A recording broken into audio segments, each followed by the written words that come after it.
Welcome to The Best of Intentions, a podcast from Intention Films and Media, hosted by writer, director, former film commissioner, and novelist Deborah Markowitz. So join us as we talk about all things creative. Hi, this is Debbie Markowitz with The Best of Intentions, the podcast of Intention Films and Media. We, this week, are at the Long Island International Film Expo. It will be over by the time you see this, but I want to grab this moment to speak to somebody that I really admire in the film industry, and that is Jeremiah Kipp. How are you, Jeremiah? Well, I'm so happy to see you, and I'm so happy to be here at Life speaking with you. One fellow legend to another, I guess, and you've been around the block. Well, you definitely covered the whole horror gambit, all of that. But you're taking a dip into the horror genre too, aren't you? I am. We did Brimstone, two versions of Brimstone, the one that I wrote and the one John wrote called The Brimstone Lullaby. A Brimstone Lullaby is the real horror version of it. Yeah, it's very spooky doings. Yeah. And how much can you say about it? You know, are you allowed to say anything? I can say anything, yeah. I mean, it's going to be a feature called Franklin, and it's a story of David Herrick, who was very abused as a young child, and his marriage is falling apart, and his wife basically tells him, if you don't fix this, you're just not going to be able to get past it. So he's a former heroin addict. He's never really dealt with all the trauma that he should have dealt with. He got clean, but he just hasn't done the work, and so for the short film, basically he goes to confront his father, who's in the basement where he's been locked up as a child. Oh, my God. Yeah, it's really, really dark. And I remember you once telling me that the psychological horror is way scarier. It is. I'm way more afraid of human beings than I am of any monster or any creature. And rightly so. But I'm really interested in all the things you have going on right now. So you have a film that's out right now. Yes, The Mortuary Assistant is on Shudder right now. I think it's available on other platforms too. Like it's on AMC Plus, and I think if you just go online, you can find Amazon Prime and all that stuff. So it's available. But that was based on a video game that went viral a couple of years ago, and the producer of the film was Epic Pictures Group, and they owned a video game division called Dread XP. Now, Epic was the sales agent for my movie Slapface. Mm-hmm. So when they decided they were making a movie of The Mortuary Assistant, that's how I came on board. That's wild. I interviewed for the gig, and the game creator liked my take on the material, and I was into it. But it's set in a mortuary, as you can imagine, on a night shift. And before there's any spooky goings on or any ghosts, I mean, just imagine that by itself. Like you're a mortician alone with the dead. Your first night on the job, it's intense. And when I spoke to I interviewed a bunch of actual morticians before doing the movie, and they would tell me about all the weird stuff that they see because corpses' eyes will twitch and their mouths might open, the sound might come out of them, and that's not ghosts. That's just the body after you're dead. So there's a bunch of weird things that happen anyway in those given circumstances. Is it true that their nails still grow? Is that just a horror movie thing? No, your nails and hair continue to grow after you're dead. That's crazy. Oh yeah, but it's weird because when you clip your nails, you no longer feel like your nails are a part of you. You feel like there's something else. Right. But as they're continuing to grow, it becomes disgusting, right? Because we're not supposed to, right? Yeah. It's not supposed to work that way. Wow. But The Mortuary Assistant is that kind of movie where things that are not supposed to happen occur, and I loved the supernatural elements of it. I'm very interested in scary movies and the way that we're disturbed by things that may have happened to us in the past, or the way the present reflects on the past. There's disturbing things like that. But making Slapface, I kind of wanted to make a movie about where I grew up because I grew up deep in the woods. And it was extremely rural and extremely quiet with not a lot of other kids around. So while you're walking around in the woods, you do imagine all sorts of weird things going on out there. You imagine creatures and fairies living out in the woods and stuff like that. And that's probably one of the reasons why I make horror films now, is that sense of isolation when I was a child kind of continues over into the work that I do now. Yeah, it's interesting because John, my husband, business partner, DP, all that other stuff. I mean, he grew up in Binghamton, not as far into the woods, but it was very rural at that point. There was a couple of houses on the street. Bears would walk by, cows would walk by. Oh, yes, bears and animals. So he spent a lot of times in the woods redirecting the streams and doing all kinds of things that I wouldn't necessarily ever get to see out here. No, my very first girlfriend when I was at NYU, when I was going to film school, came back to Rhode Island to visit my family, and she was terrified at night because she was like, "There's a killer outside," and I'm like, "No, that's just animals," and because she grew up in Queens, so she was not used to the level of quiet when you're out in the country. And when you do hear something prowling around on the lawn, it was very strange to her, like that was, and you can understand how somebody would be very afraid of that sort of thing. You think that I'm always saying we should go someplace quieter than Long Island and this and that, and it seems very bucolic and wonderful, but you're right that all these things that are outside and you're out there by yourself somewhere is probably kind of terrifying. Yeah, but I think you can find scary anywhere, like in the city. It's like everything is out to get you. You might perceive it that way. And then in the suburbs, Spielberg ruined that for us with movies like Poltergeist because, it's like you think that you're safe in your suburban home, but like anything can happen at any time. The more normal it seems, the weirder it could get. Yeah. I don't need to know that. I got so much anxiety. I don't need to hear that. But that'll make you very good at making horror films. Exactly. So you work with Tracy Beebe on this, correct? I did work with Tracy. Did you know her before this? Or? Well, I met her in Austin, Austin Revolution Film Festival, I think is where Tracy and I had met. But no, she got the job independent of me doing it. Yeah, I'd been hired to direct it, and then they were in development for a couple of years. And since the protagonist of the film is a young woman, they wanted a female voice, giving her the words, and Tracy had submitted another script to Epic Pictures Group about a killer shark movie, sharks. and so they interviewed her like the same as they interviewed me, and she got the job. But this was completely independent of my working on it, and we only really talked about it after principal photography was done. She reached out to me and once the press release had dropped, and it was like, it's amazing, you directed this film, when do you shoot? And I was like, we wrapped last week, But it was like that, and then Tracy and I have stayed in touch even more since the film came out. We're both very proud of it. Yeah. That is so cool. Yeah. Now, before that, I saw Slapface. I haven't seen Mortuary Assistant yet, but I loved Slapface. Thank you. Yeah. Yeah, Slapface got me the job on Mortuary Assistant. It was, Mortuary Assistant had distribution and the sales agent in place before we shot, right? It was pre-sold to foreign territories before we did anything. But Slapface was quite the opposite. That was a very independent project where investors came on, not knowing what was going to happen with the movie, but just believing in it. So we made that film just kind of from our hearts, saying let's just make a wonderful film and see if we can sell it. But that worked out very well because I think everybody approached that movie with their whole hearts, and the entire crew of that movie were people I'd been working with for 10, 15 years. So it was a very tight unit that was making the film, so we were able to do it very quickly and very economically, which came in handy when we sold the movie. We were able to take it out into the market and sell it. That's cool. But the monster in that movie was an old friend also. Our dear friend Lucas Hassel, who was on board Slapface from a very early stage. 10 years before we made that movie, I was working on the script and developing it. We would do readings of it. And I would always cast Lucas Hassel as the person reading screen directions because I was convinced that person has to be the best actor. It's that person, if they're, will be reading more than anybody else.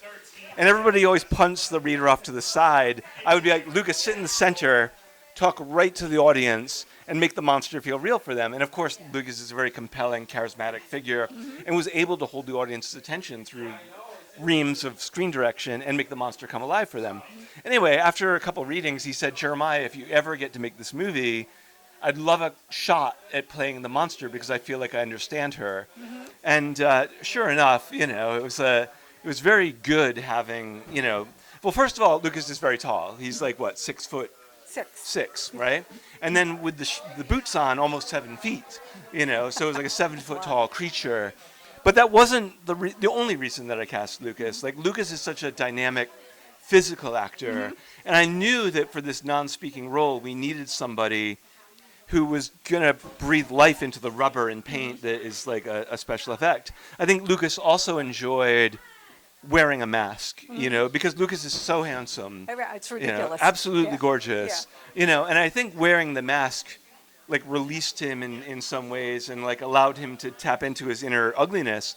And I wouldn't describe Lucas as a method actor, But, the crew didn't want to hang around with Lucas when he was in all that makeup. They didn't treat him like a person. Huh. And Lucas was like, yes, I'm going to use their lack of treating me like a person in my performance, because I want to be loved and I want to be seen and I want to connect with this child, and the story's about a monster and a little boy. So like Lucas was able to use all of the hurdles that we put in front of him, but Lucas loves the challenge. Oh, he does. He does. But I adore him and I adore working with him. He's just one of the most intelligent actors that I've ever worked with. Absolutely. A true collaborative spirit and a kindred spirit. He's got a really interesting, intense point of view of the world. And I think that we both share an interest in the uncomfortable things that you feel out of the corner of your eye that you don't want to look at directly. Lucas and I will look at those things, and I think that's what attracts us to each other as collaborators. Plus, we also just have a laugh when working together. I absolutely adore him. Like I would cast Lucas in every movie if I could. He's one of my favorite people to work wonderful. with. Yeah. I've been lucky enough to work with him For few years. times. When you talk about being fierce when we did Yes. A Couple of Guys, which is a story of two gentlemen. One is a lawyer who has married and had children. He Yes. decides to divorce his wife, doesn't tell her why, and he Yes. finally comes out as gay. Yes. Where Lucas's character, and that's Sal Rendino, Lucas's character basically has just been wild and crazy on the road, and Yes. he's finally ready to settle down, and then he meets Sal's character. Right. Yeah, and so he was written as a musician, but he doesn't play any instruments. He goes, Right, but I can sing. And when it got to the point that we rewrote it as a feature, Yes. I said, I really want a concert scene. Are you up to it? He goes, I'm up for the challenge. It'll be work, but I'm up for the challenge. And I know I was telling you before how we spent this time in a recording studio, all these hours between Lucas Hassel and Kieran yes. Sheehan, who was one of Broadway's Phantom of the Opera, and how the engineers put this song together, and I'm watching this, and it was amazing. And we pre-recorded it, so we went to the stage to film it. There wouldn't be any gaps, there wouldn't be any problems with with the band, and you know, and it was so awesome, and he had such a great time because that's something he never got to do before. So. Oh no, he's up for it. Yeah. He, I love he that. he likes to be put into situations where he has to make discoveries. He likes to have his back against the wall. I think it brings out, a lot of the qualities in him, his courage. Which I really admire. Yeah. Oh, absolutely, absolutely. But you worked with him for a number of years. And he and Sal had such remarkable chemistry Oh in my your God, movie yeah. too. Yeah. Both remarkable actors. Sal, I haven't had the privilege of directing Oh, Sal. you must. But I've long admired him as an extremely talented actor. You and will really one smart day. guy. He's another one. Yeah. He is fearless when it comes wonderful. to acting and the things he's willing to do, and he'll always be very clear if he has a question. He wants to know the intentionality of the character and whatever. But he's like one of those perfect actors. Oh, sure. Yeah, and he can be the everyday man, the father, the brother, the Yes. husband, the whatever it is. He can be all of it. He's just so phenomenal. But you clearly love actors and you I love love working them. with Yeah, them. yeah. And it seems like you give anybody who talks about working with you just talks about the level of support that you give them and the level of confidence you instill in them. And I think that's remarkable. But your love of actors really shines through in your work, your enthusiasm. I'm so for in them. awe of Yeah. great actors because I sit there and I watch the monitor on set like it's a Yeah. TV screen. And sometimes John will be like, Yeah. but I want to see what else they bring because sometimes when you're ready to cut, Yeah. there's that 5-10 seconds after it when they do something amazing. Yeah. And I always want to see if that's there. And Yes. and then usually they do something goofy. I'm like, all right, cut. We're not getting anything useful here. But yeah, I am just so in awe because I used to act. I never really studied a lot. Yes. I wouldn't consider myself an actor by any means. But you can see just how wonderful they are and how they Yes. see things. And Christine Vachon said something once Christine. about no matter, now some people say it's all the script, and of course that's all important, and you're shooting and everything's important. She said, but actors, really, really talented actors are almost translucent. Very much so. Yeah. I think she was describing Julianne Moore when she said that. And her performance in Safe is translucent. It's so close to the skin. It's very powerful. That was my very first internship when I was at NYU. I interned at Killer Films for Christine Vachon. Oh my God, wow. She's like an idol of mine. Oh, she's Love her. admirable. She's a powerhouse. She's a force. She commands intensity, but she surrounds herself with like remarkable directors. And if you haven't earned her trust, she will not give it to you, but if you earn it, then she will give you everything. So like, I remember the first day I was an intern, I walked up to her to shake her hand. I was like, "Hi, I'm Jeremiah, I'm the intern." She just blew right past me and was not interested. And I was at first initially offended, but I was also like 17 and didn't know anything, you know. And then one day, like a month and a half later, I answer the phone and somebody's like, "Hey, I want to pitch something to Christine, blah, blah, blah." So I give her the note and she says, "You know what? Call him back and tell him to fuck off until he stops trashing my name in the press." Oh. And I was like, "You want me to do that, Christine?" She's like, "If you can't do it, then I will find somebody who will." I'm like, "All right." So I get on the phone. I'm a child. I'm like, "Christine says fuck off until you stop trashing her name." And then she immediately like takes me, puts me behind her desk, hands me her handwritten diary. And it's like, "Your job for the rest of the day is to transcribe my diary," which went into Shooting to Kill, her book. Wow. You know? And there were all these amazing stories about making kids with the director, Larry Clark, and working with Harmony Korine, who wrote the script. You know, and I just like pinched myself. I was like, I'm sitting behind the desk of a producer who's made films I deeply admire. I shot Andy Warhol and Safe and Poison and all these great movies.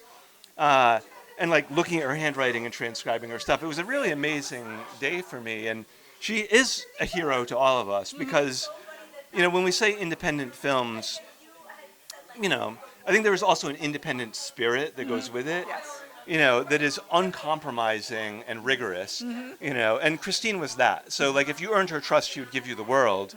And if, you know, and if she didn't, she would just drive over you like a Panzer tank, you know. But I think that, you know, as a producer, you know, you need to have thick skin, and she's a powerhouse. She's a powerful person. But, you know, I've seen Lucas Hassel behave the same way. Like if he doesn't trust somebody, I've seen him roll right over people, you know, with great intensity.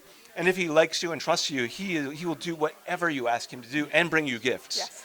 You know, I mean, so it's, you know, it's not uncommon that people who can be perceived as difficult or ornery really have a heart of gold. They're just protecting that vulnerability under coats of armor. I think Lucas and Christine are both similar souls in that way. I mean, you know, I'm sure this happens to you all the time. And I mean, I'm small potato to any of this, but there's a point where sometimes people just always want something from you. Yes, and it's exhausting. It doesn't happen as much because I think I kind of put up this wall in a way. Sure. It's not that I don't let people You're in. always very kind. You know? I mean, I did try to be kind, but there was a point where I was just when I first started making movies, I couldn't go anywhere without people like coming to a film festival. Hey, you have to work with me. You have to, and I'm like, okay, well, I can try, but no, you have to, and it would just happen constantly.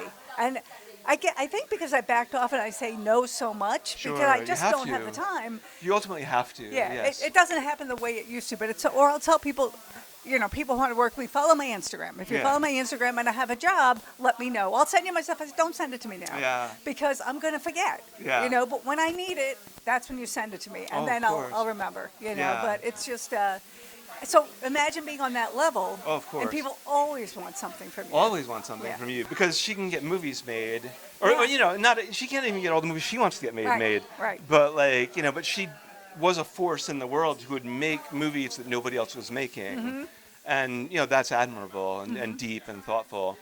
You know, talking about actors before reminded me of, I was an assistant director before I was a first AD, which John has done also some of the time. You know, and that's, you know, the first time I worked with Lucas was as an AD. But the first time and the only time I've worked with Robert Klahesi, we worked with numerous times. I was an AD. He was doing, he was the love interest of Melissa Leo in a movie that I was ADing. Oh yeah, we had that at the film festival. What was the name of that film? It was called One Night, right? Okay. So he's doing a scene and he's doing a very subtle version of it, right? And then the director's like, "Robert, can you be a little bigger?" And he was so funny because he's like, "Oh, you want some of that Stephen Lang, Vincent D'Onofrio kind of shit, huh?" He's like, "All right, I'm ready." You know, and then the next take, I mean, fully in character and completely believable, you know, and incredible, really. I mean, I was watching and I was like, oh my God, he's doing this in such a way that I believe every beat that he's doing. But he's like storming around the set, slamming shit, knocking furniture around, and, you know, kind of, and doing an interesting contrast because he's speaking kind of softly while he's fucking menacing everything, no prop left untouched. And I was like, Jesus, you know, and then it's like cut, and it was an amazing take. And, you know, Klahesi, I mean, he was taking the piss before doing the take, but then when he did it, he committed fully. Yeah. And he commits completely to whatever you're going to do. And I was amazed. I was One of my like, favorite actors ever. He was my very first film, The Last Taxi Driver. Yeah. I had cast him in a couple of films before that, and then it's like the people I worked with, Deb Twist and Robert Lahesi and Emily Jackson. I'm like, I'm going to work with all of you on my film now. And he's just such a magnificent actor. And he'll spend 2 weeks before I was working at the film office, but he'd keep calling me up. So, Deb, when I say this, is that what I'm looking to do? Yeah. I'm like, okay, got it. Okay. And when I say that, would it be better if I said this? And I'm like, yeah, you know what? You're right, that would be better. And the funniest lines in The Last Taxi Driver, all him, that's him. Yeah. And just worked with him in several other films after that. But then Weightless, the Lover Story, he plays the father. Ah, yes. And he's just so convincing and so warm and so. And he did say at one point, yeah, but I'd never say that to my sons. I said, yeah, but he would. Right, of and course. He said, all right, I'm on it. Yeah. I'm on it. And it's really such a heartfelt scene. Oh, yeah. So, No, he knows how to invest truth into a scene. He's amazing. Nobody's business. Yeah, absolutely. Yeah. I'm hoping he can do my Christmas movie. Oh, you never know. Classy, pick up the phone. I already told him about it, but he plays a priest, actually.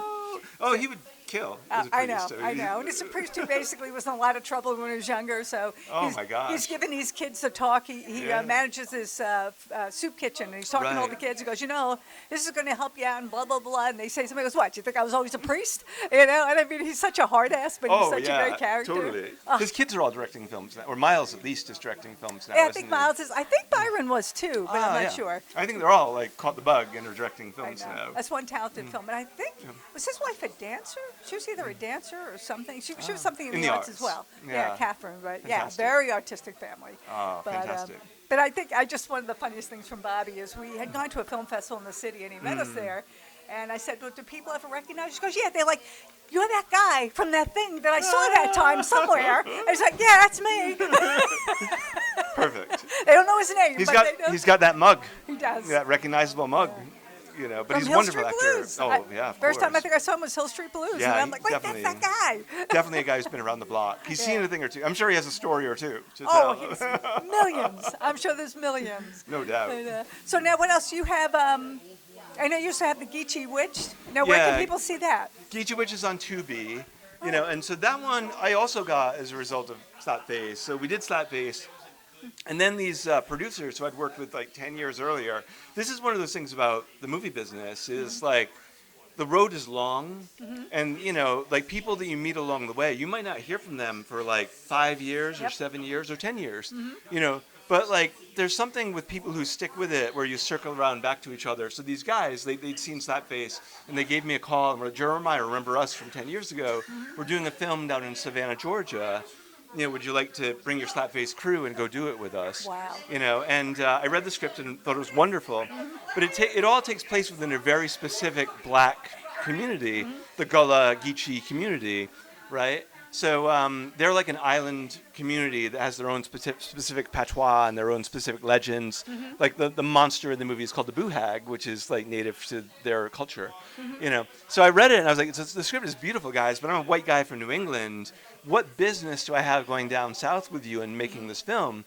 And they're like, oh, don't worry, we won't let you screw up the nuances, but you know how to tell a story and you know what's scary, and you know how to make the audience invest in a monster, and we love how you make films, so we'll be standing right next to you to make sure that the African American nuances that you're just not going to register, we'll make sure that they land, and indeed, J. Craig Gordon, who was one of the writers and producers, he was actually one of the members of the House of Representatives. He was the second guy to stand up for Barack Obama and say, yes, let's rally for Barack Obama. But he was but he came from the Gullah Geechee community. So when we traveled out to that island and we're making a film with that community, he was able to be there with us as the, as the well. You draw water from the well. He was the depth and soul of the movie. So yeah, the Geechee Witch is on Tubi.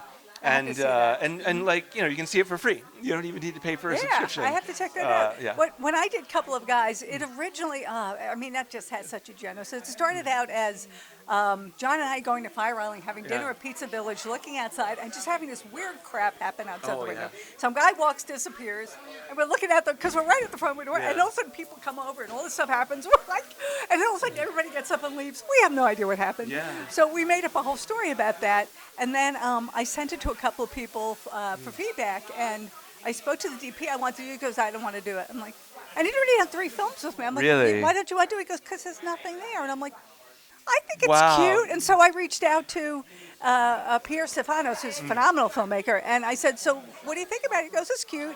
And I said, but what do you think about it? He goes, would this be the kind of film Life would take if you could submit your films? I'm like, yeah. He goes, would it be the kind of film that could win? I'm like, no. Because there's almost nothing there. It's a one-joke thing. And so he goes, so then decide if you really want to make it. And I went, Right, of course. yeah. So then I started writing. I don't know how I got into writing the story about the Couple of Guys, and what if we took it further, and then, okay, well, I wanted, it didn't even need to be a gay couple, but then it became a gay couple because the actors I wanted to work with, and then it just built and built, but I always made sure I went to Pierre, and I went to Lucas, and I went to another friend of mine, so I had at the time, it was like a 25, 35, and 45-year-old, all reading all the scripts to make sure that I didn't say anything that was not appropriate, that I didn't have the nuances to know about, and the funny thing is, everything was pretty much, the way it should be, but sometimes it's generationally. Of course. The young kid was like, this is hilarious. Lucas is like, I think it's offensive. And then Pierre is like, depends on the relationship. But I'm like, you know what? The joke isn't that important to keep if it's going to offend people.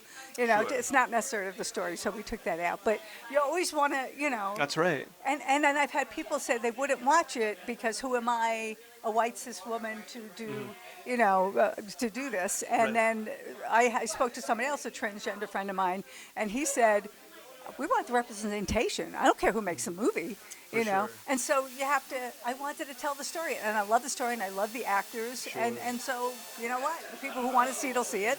And if people don't want to see it, they won't see it. And indeed, love is love, right? Yeah, that's really what it's all Which about. is one of the themes of the piece, I think. The love is indeed universal, and the more specific something is in a movie, the more general it becomes. And and so Couple of Guys, even though it is about a queer couple, I think it's one of those things where, because it's so specifically written for a queer couple, I think that people can watch it and say, oh, that kind of reminds me of me, or a straight person could be like, oh, I've been in that thorny situation myself, and I think that's the beauty of cinema, is that it can create bridges.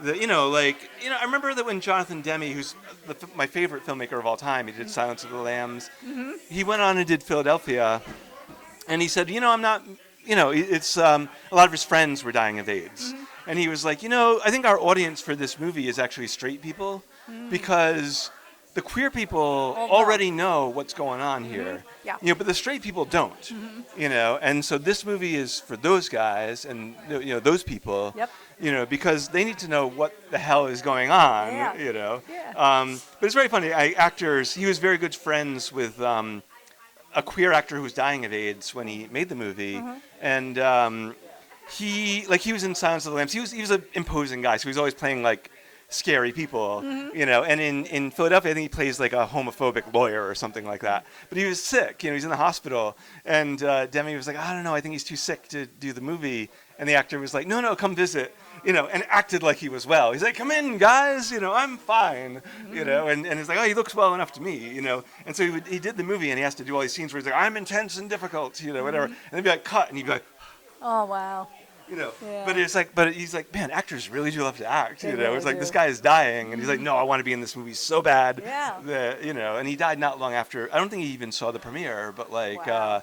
but he was in the movie and he committed so thoroughly to what they were doing, even when he was sick. And I thought that was really interesting. Yeah, I mean, I kind of felt like with Couple of Guys, it's just a love story in general and all the things that people go through. But I also felt that I wanted to make it when it was still a series, because I wanted people to maybe fall in love with the characters. Yeah. And somebody who might have an issue would be like, oh, that's all right. I can see this. Like you were saying with the, you want people to know that this is people. Right, Love of course. is love. You basically, I want to be able to show that.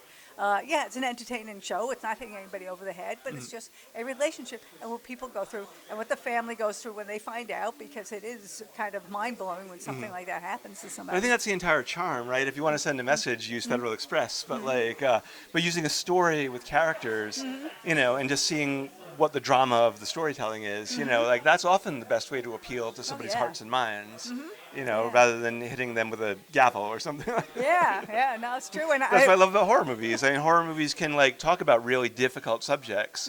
Like Slapface in many ways is about child abuse, but it's I call it the Flintstone vitamin theory. It's like I don't want to take a vitamin. No, look, it looks like Fred Flintstone. Oh, okay, I'll eat it. Whatever. The medicine goes down easier when it looks like a cartoon. Yeah.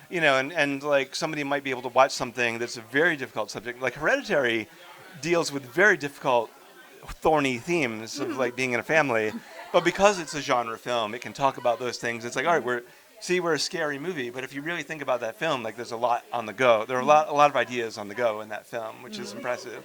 Now, were you always a horror guy? Yeah, when I was a little kid, horror movies were very comforting to me. My cousin and I would watch the scariest movies when I was little. Dawn of the Dead and Friday the 13th and Texas Chainsaw Massacre, and I didn't make any distinction between those scary movies and Grimm's fairy tales. Like Leatherface with a chainsaw was the same to me as the witch with the gingerbread house. Yeah. And as a little kid, I was even like, oh, Hansel and Gretel is just social realism about two starving children without a witch who takes it into a realm of the magical. And horror films took it into the realm of the magical for me. Now, what really scared me, and I still have nightmares about it, were films about nuclear war. Like when I saw those movies as a child, it imprinted on my brain, and I still have bad dreams about it. Like I wake up from a nuclear war dream, like in a panic, because like I said earlier in this discussion, like real life and human beings scare me far more than monsters. Monsters to me are like Cookie Monster, like Cookie Monster and the monster Lucas plays in Slapface are the same for me. They want love. This one wants cookies, this one wants, to be friends with a child, and of course the difference is that on Sesame Street, Cookie Monster isn't killing to get a cookie, but, the monster that Lucas Hassel plays does indeed, kill characters that you wouldn't want to be killed off, but it's of a protective nature. It's, out of love. It's like, no, this person is, coming after my friend, so I'm going to attack, so that to me was the key to monsters and scary things is if a scary movie still has an underpinning of humanity underneath and says something about the human condition, then Slapface and Couple of Guys are doing a very similar thing, which is communicating the beauty of the soulful side, whether it's terror or love. We're both dealing in the realm of emotions that are identifiable. And if you watch a great movie, you feel something from it. You laugh, you cry, you scream. You hide under the, whatever. I think that's the beauty of cinema. And when you're even, when we're at Life, and go next door and see a short film block, you yearn for the short film that will touch your heart. And you live for the short film that disturbs you in a way that you hadn't been disturbed before, and you admire, and that's why when we're talking about people like Christine Vachon or Chloe Hesse or Lucas or anybody that's putting armor on, when you watch these films, you realize what they're protecting is something so vulnerable when you watch these movies that is so precious, that is so beautiful that you want to protect, which is that connection between filmmaker and audience, And there is a very thin skin between the filmmaker and the audience that you admire when you're watching films. I mean, I always say, it's not that I'm the best director, it's not that I'm the best writer, but I know how to grab your heart. Sure, that's right. And so when I go into a film festival and people watching my movie and I see people go, oh, I'm like, yes. Especially if they're crying, yes, that's what I wanted. Because really, that's the connection that we all have, in some way or another. So that's always one of the best things. You learn a lot from watching the audience, I try to sit in the back and watch the back of the audience's heads and see when they gasp or when they react, because if they do or they don't, you learn something, and you apply that to the next film. You go, oh, okay, I see how that played out. Let me apply that to the next one. I mean, you learn by doing, I think. The more you do, the more you get to do. Absolutely. So what do you have coming up? Well, we made a film in Cambodia. So I wrapped The Mortuary Assistant. We finished post on it. And then I immediately got on a plane and flew like 18 or 20 hours to the Cambodian jungle to make a monster movie in the Cambodian jungle. It was a very intense experience. One of the slap-faced producers had made movies in Thailand, which is across the border from Cambodia. And she recommended me, like, she was like, oh, if you want a horror film, I know a guy. So I went over there, and it was an extremely interesting experience because, the history of Cambodia is fraught. Like, back when I was born, there was a dictator there named Pol Pot who murdered millions of people. But he also made a point of killing every filmmaker, every actor, every musician, every singer, every pop star. And like they would get murdered and thrown in mass graves or sent to work camps to work them to death. So the entire film industry essentially was murdered by this dictator, right? So that's one of the reasons I wanted to go to Cambodia, was because they're an emerging film market, and they were like, we want to build, their entire culture is building from the ashes of a authoritarian regime that brought the country to its knees. They're not that way now. So the filmmaking industry is very young. So I went there, and every year I work on movies, I get older, but all the crews stay the same age. But when I went to Cambodia, like most of the crew were there in their early 20s. Like the producer of the film was like 33 years old. She was one of the older people in the crew, So it was very interesting. I felt like a participant in an emerging film community that was learning how to make movies by making movies, and they make like 40 films a year or something like that company, but I felt like I was doing a service, like I was like, oh, let me, because they all wanted to learn American slang, they were like, oh, that's called an apple box in America, fantastic. And then they wanted to learn all the lingo, like a small tripod. I was like, oh, they call those baby legs. They're like, baby legs, But yeah, that's one of the reasons I wanted to do it. And then there were a few people in their 80s who had survived the genocide. And, they were not actors. Those people were like social workers who can act, But, I worked with those actors, and they were really powerful because, when you've lived through mass murder, there's something that behind your eyes and in your face that can't be acted, it can't be performed. And they were playing ghosts and haunted people in the movie, and they didn't need to act any of it. They just needed to be. And it was Cambodia is a very hierarchical culture, so the older you are, the higher the respect you give. So I was the oldest among the crew. So they all would drag a chair around and insist that I would sit down before they would work. Oh, love it. But then when the older people were there, it was like I didn't even exist. It was like the older people were in charge, and they were there, and they were like, we will shoot when this older person is ready, And I thought that was admirable, because in America, when somebody is old, it's almost like they're chucked out to the back or something, which I find so offensive. It's like, don't we want their wisdom? And in Cambodia, that's a big part of their culture, is if somebody is elderly, they are treated with the highest respect. Right. I thought that was beautiful. I was like, we could learn a thing or two. I mean, they're learning from me, but I'm also learning from them. And that was one of the things where it's like, I wish that we would do that in America and treat our elderly with the enormous respect that they deserve, because they've lived through far more than we have. Right. Absolutely. Yeah. And then, Is that movie done? Is it completed? It is completed. They're showing it at a Cambodian film festival this summer. Okay. And then I know that they were in Cannes, figuring out selling it to foreign territories and stuff like that. So I'm not sure when it will show in the United States, but I do know that they plan on international distribution. It was a film in the English language. It's like they brought over 4 actors from America to be in the film. So they want it to play to an international audience, and we'll see how they do with it. We'll see how they sell. What is the name of it? It's called The Faceless. The Faceless. Because the monster is. Oh. And then, it's like, will the monster take your face? It's part of the thing. I was always enormously chilled by movies like John Carpenter's The Thing and Invasion of the Body Snatchers, where is that Deborah, or is that the monster pretending to be Deborah? Yeah. Is that Jeremiah, or is it the monster pretending to be him? I always found that deeply fascinating. And I was always a little afraid. Like I said, scary movies don't necessarily make me afraid, but like the idea of somebody being taken over by like a cult or something, and behaving differently than they did before, is shocking to me. And if like so somebody behaving differently or aberrant to what they were before, like that taps into some fears of mine. I did get to work with one of my childhood heroes because I was a big fan of John Carpenter's The Thing. And the movie ends with a very ambiguous scene between Keith David and Kurt Russell, where we wonder which one of them is the Thing, and the movie doesn't answer the question, are neither of them the Thing, whatever.